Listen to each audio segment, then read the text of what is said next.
So guys, welcome back to the channel. I remain your host Agu Joseph. In this video I'll be sharing with you basically how you can achieve this simple spot fly design for a Clasico in Photoshop. So if you're interested, do well to stay tuned and I'll be walking you through the whole process. For those interested in graphic design related matters, do well to join the community by smashing the subscribe button and turning on the post notification bell to get post notification.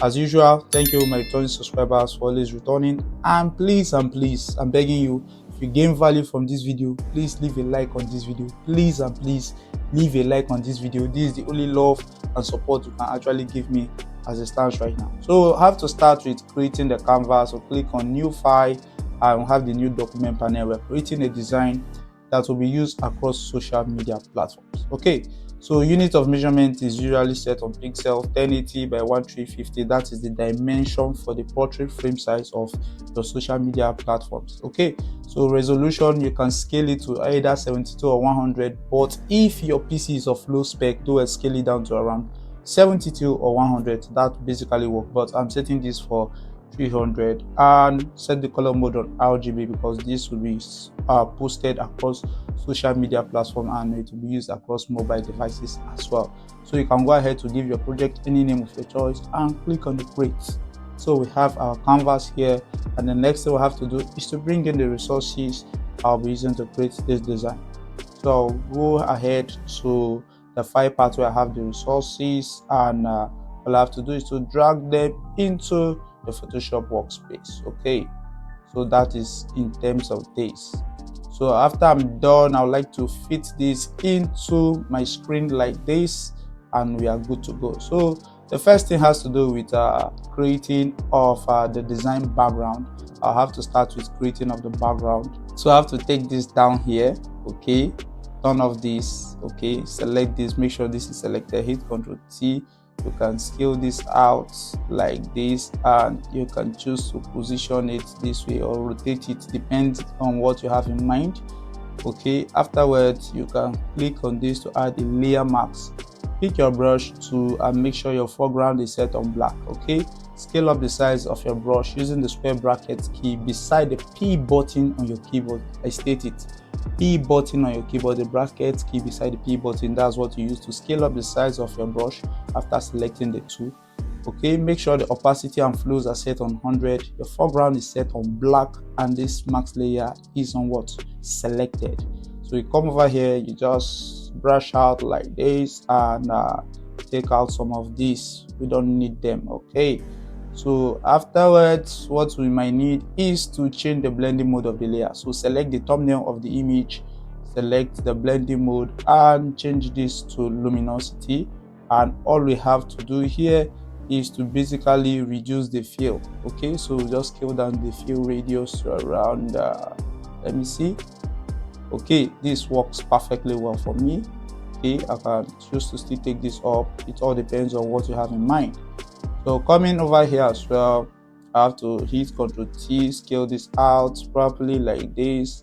Make sure it is fitted into the canvas like this as well. Okay, you can have it looking like this in your canvas, and you can go ahead to do what? Click the check. Add a layer mask as well. Pick your brush tool, your foreground is still set on black, and this mask layer is still selected, and all we have to do is to hide out this particular end. We don't need it. Okay, please take note of that. You can just brush out softly to take them out, and if be needed, you can still scale it down and adjust its position this way into your canvas, and we are good to go. The next thing you have to do is to also change the blending mode to the same luminosity, and this time around we reduce the opacity to around this basically works. Okay, so that is in terms of that. So afterwards we can go ahead to group both layers. Select this, hold shift, select this, hit Ctrl G, and I can rename this to BG, which basically stands for what? The background. So moving on as well, we have to start placing in the image of what? The athletes. Okay, so we have the image of Kylian Mbappé here. I would like to place it around somewhere here like this. Likewise that of Raphinha as well. I have to scale it, but before scaling it, make sure the image is actually converted to a smart object. How do you convert your layer to a smart object? You right click on it, on the layer, and click on what? Convert to smart object. But mine is already a smart object layer. So the benefit of converting your layer to a smart object basically helps you to maintain the quality of the image whenever you scale it out and scale it whatever dimension you have in mind without losing the original quality. And it also gives room for subsequent modification of that particular image at any point in time while designing. Okay, so that is the benefit of converting the layer to a smart object.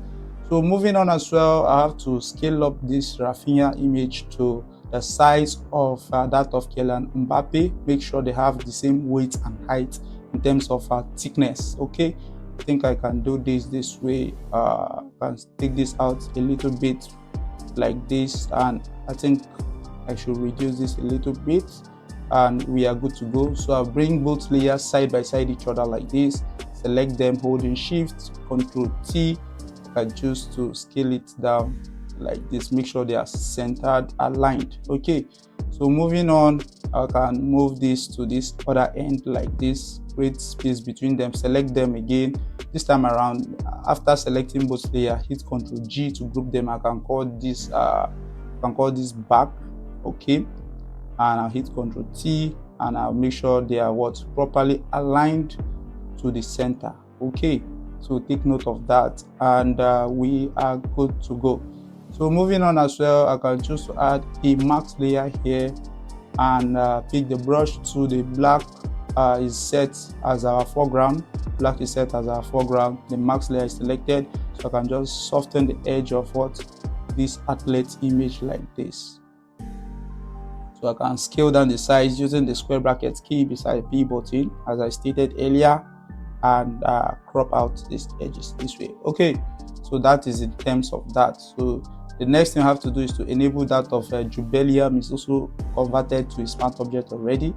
So I'll just hit Ctrl T, okay, and position this around here like this, or still convert it to a smart object once more. Okay, and all you have to do is to scale this down like this. Okay, and select that of Jude Bellingham. Make sure it has equal weight to that of Yamal to be precise. Okay, you can scale up the weight like this, and we are good. Okay, all you have to do now, you can select both layers, Ctrl G to group them, and you can call this rename it to front.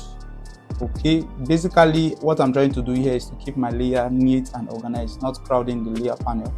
So I'll apply a layer mask, pick the brush, and brush out this. Okay, the foreground is still set on black, take note of that. So I can just come here like this, soften these edges, and we are good to go. Okay, so that is in terms of that, and I can go ahead to select the group layer, hit Ctrl T. I can still choose to scale it down furthermore like this. I think it's much better this way like this, and we are good. And let me see, is it well aligned? Okay, it is aligned properly like this. Now I can still choose to scale it up. Please take note, this won't be a fixed process. There will be room to make adjustments to some of those layers at any point in time. I have to just do that. Okay, so please take note of that. It won't just be a one-way traffic. Okay, so what else? I'm trying to balance the visual width. So next on, I'll select the mask layer, pick the brush, and brush out these residues here. Okay, so that is in terms of that. I can select the group, hit Ctrl A rather, pick the move tool, and click on align horizontally, Ctrl D to deselect. So we are done with the scaling. So the next phase has to do with adding depth to the subject. And how do we do that? We start with those at the background. Okay, those at the back to be precise. So I'll start with that of Kylian Mbappé, select it, head over to filter, and head over to camera raw filter. So I'll be applying this technique all over the 4 images we have here. Okay, so I'll start with the details over here. Okay, you can enable the before and the after, increase the sharpening to around this. Please take note that while working with this, it is more of an eyeballing situation. There are no rules or one fixed rules or direction on how to go about it. You let your eyes to guide you. This is before and this is after. So you let your eyes to guide you to know when to make some of those adjustments at any point in time. Okay, so coming over here as well, reduce the contrast as well. It is more of an eyeballing situation. Let your eyes be your guide. Okay, that's all I can say in respect to this. The shadows, let me see, add more lighting to the shadow region. The white as well, add more light. Okay, the black as well, reduce the black a little bit, add more darkness. Okay, and the texture, this is where I basically focus on, boost up the textures on the image and a little bit of clarity for depth. And after I'm done, you can see the before and the after. Ctrl plus to zoom in, you can see the before and this is afterwards. So I can click on OK. You have our image popping as it looks right now.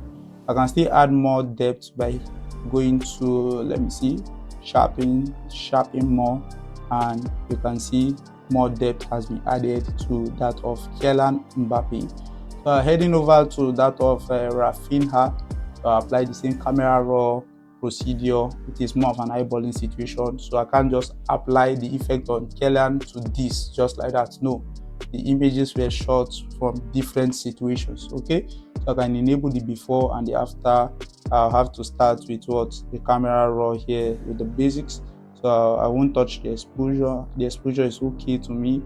The what they call it, the contrast, I need to add more lighting to the contrast. Okay, for the highlight as well, scale it down.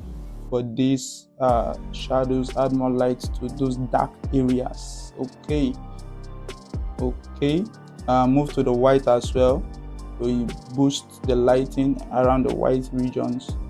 The black, you need to add more darkness to those black regions. Heading over to textures, increase it all the way to the top, and the clarity as well, a little bit like this. Okay, so scroll down and go to details. Over here on details, I'll just make little adjustments by increasing this like this. Okay, and let me see, is the sharpening enough? Okay, and this as well. So this is more of an eyeballing situation as usual. So you can see before and after. You can see that the image is coming to life. Click on OK and we are good to go. Okay, and if you need to add what they call the sharpen more, you come over here, sharpen more, and see how it appears on the image. If it's okay, fine. If it's not okay, you can just hit Ctrl Z to do what? To undo it. That is in terms of that. So I can choose to take this layer beneath. Let me see. No, let me just leave it this way. Okay, so coming to the foreground, enable the group, and we'll have to repeat the same procedure. So I have to speed up the process for this.